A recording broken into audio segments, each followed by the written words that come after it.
ચોમાસું શરૂ થયું છે અને સાથે લાવ્યું છે ચેપ અને વાયરસ. વરસાદમાં નાહવાની, પલળવાની, બહાર ફરવા જવાની અને મસ્ત વસ્તુ ખાવાની તો બધાને ગમે, પરંતુ શું તમને ખબર છે સાથે તમારી હેલ્થને પણ બગાડે છે? તાવ, શરદી, ઉધરસ જેવી વાયરલ બીમારી, ડેન્ગ્યુ, મલેરિયા અને ચિકનગુનિયા જેવી મચ્છરથી થતી બીમારીઓ, કોલેરા, ટાઇફોઇડ જેવી વોટરબોર્ન ડિઝીઝ અને ઘણી બીમારીઓ થઈ શકે છે. આ ઉપરાંત વારંવાર પાણીમાં પલળવાથી અને વધુ સમય ભીંજાયેલા રહેવાથી ખંજવાળ પણ આવી શકે છે.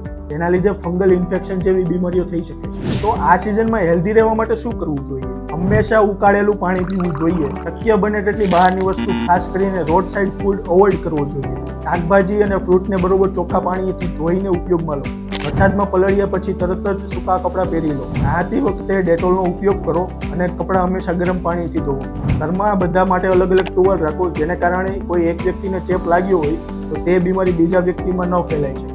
હંમેશા હેન્ડ વોશ કરવાની આદત રાખો અને ઇમ્યુનિટી વધારવા માટે તુલસી, આદુ અને હળદરવાળું દૂધ પીવું જોઈએ. જો કોઈ પણ જાતના વાયરલ લક્ષણ તમારામાં દેખાય તો રાહ ન જોવો, તરત તમારા નજીકના ડોક્ટરનો સંપર્ક કરો.